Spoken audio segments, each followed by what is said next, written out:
adik-adik, semangat pagi. Nah, selamat datang kembali di channel Desmario Lubantoruan. Apa kabarnya nih adik-adik? Sudah memasuki bulan Oktober, bulan yang penuh keceriaan. Semoga adik-adik masih semangat nih, walaupun kita masih belajar dari rumah.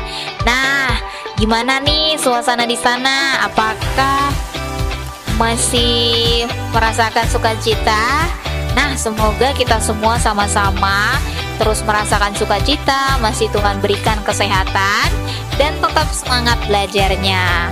Oke, kita mau belajar apa sih hari ini? Nah, jadi hari ini kita mau belajar tentang pewarisan sifat. Pasti kalian tahu nih kalau pewarisan sifat berarti pelajaran kelas berapa? Ayo. Nah, bener. Jadi pewarisan sifat ini adalah materi di kelas 9. Sebelum kita ke penjelasannya, sebelum kita belajar, jangan lupa buat teman-teman adik-adik yang baru aja mampir ke channel ini, jangan lupa di like, terus di subscribe, jangan juga lupa untuk di share ke semua sosial media yang kamu punya. Semoga video ini bermanfaat dan adik-adik tetap belajar dari rumah dengan memahami materi dalam video ini. Terima kasih semuanya dan selamat menonton.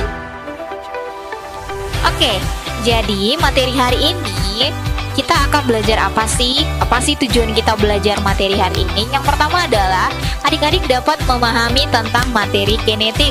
Kemudian adik-adik dapat mengetahui tentang struktur DNA dan RNA. Kemudian yang terakhir, kamu adik-adik semua bisa memahami tentang peranan materi genetik. Kenapa?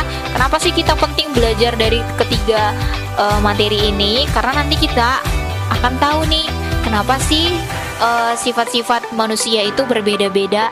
Apa yang menyebabkan pewarisan sifat antara saya dan teman saya ini berbeda, antara kakak dan adik beda. Nah, itu semua dapat dijelaskan di bab pewarisan sifat. Untuk lebih lanjutnya, mari kita simak bersama-sama. Nah, adik-adik pernah mikir nggak sih? Atau pernahkah kamu mengamati teman-temanmu? Pernah nggak mengamati teman-teman di sekitarnya? Jika kamu pernah memperhatikan teman-temanmu, adakah perbedaan yang kamu temui satu sama lain? Coba dipikirin, ada nggak perbedaannya? Kenapa hidung si A mancung? Kenapa hidungku pesek? Kenapa sih bentuk rambutnya dia lurus? Bentuk rambutnya aku melengkung. Kenapa? Ayo, ada yang pernah berpikir? Nah, coba kembali diamati deh postur tubuhnya, bentuk wajah, bentuk rambut, bentuk hidungmu, dan warna kulitnya. Adakah perbedaan ciri-ciri fisikmu dengan ciri-ciri fisik teman-temanmu? Coba, pasti beda dong, ya kan? Ada yang warna kulitnya hitam, ada yang warna kulitnya putih, bahkan sawo matang. Ada yang bentuk wajahnya lonjong, ada yang melengkung, atau mungkin ada yang bulat. Jadi semua itu, perbedaan-perbedaan itu akan kita pelajari di materi pewarisan sifat ini. Apa sih pewarisan sifat itu? Nah, pewarisan sifat atau hereditas merupakan penurunan sifat dari induk atau orang tua kita kepada keturunannya atau anak, yaitu kamu sendiri. Nah, ilmu yang mempelajari tentang pewarisan sifat ini disebut dengan genetika.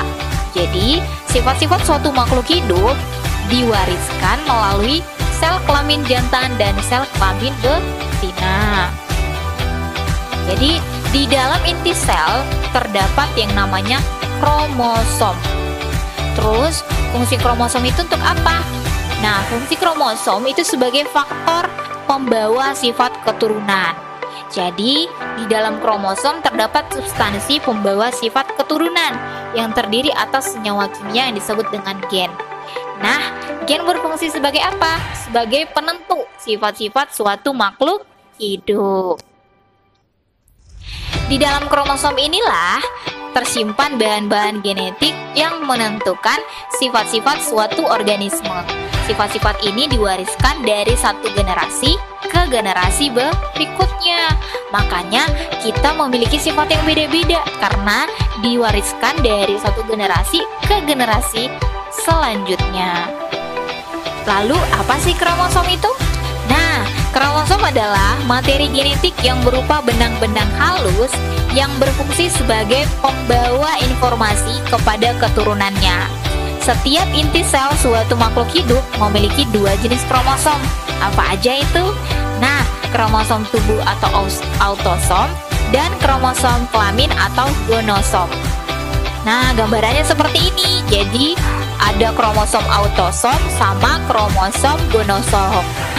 Kalau kromosom tubuh atau autosom tadi, dia berfungsi untuk menentukan sifat-sifat tubuh organisme. Jadi, kromosom tubuh dilambangkan dengan A yang berasal dari kata autosom yang terdiri dari 22 pasang. Kalau 22 pasang berarti berapa jumlahnya?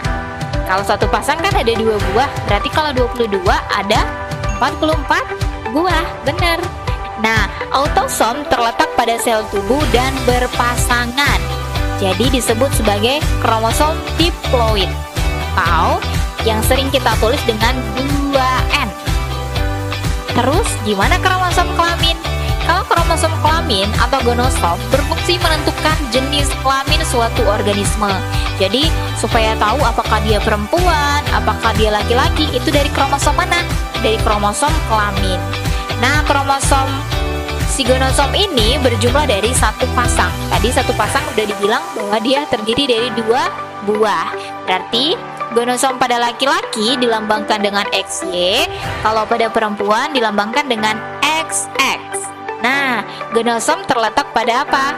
Terletak pada sel kelamin dan tidak berpasangan, sehingga sering disebut dengan kromosom haploid atau ditulis dengan N. Lalu kita ke gen. Apa sih gen itu? Komposisi dan susunan gen-gen di dalam tubuh makhluk hidup disebut dengan genotip. Genotip setiap makhluk hidup berbeda-beda yang dapat menentukan sifat-sifat suatu makhluk hidup. Jadi genotip sifat pada makhluk hidup yang tidak. Genotip inilah yang nantinya akan memunculkan sifat fenotip. Fenotip adalah sifat pada makhluk hidup yang dapat terlihat. Sifat fenotip merupakan perpaduan antara sifat genotip dan lingkungannya.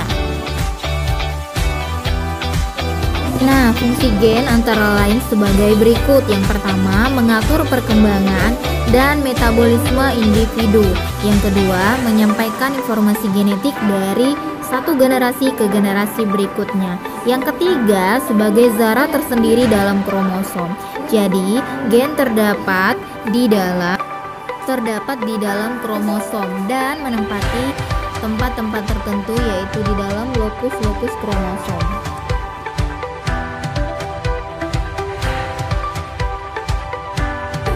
Untuk tugas-tugasnya, silakan kerjakan latihan soal berikut.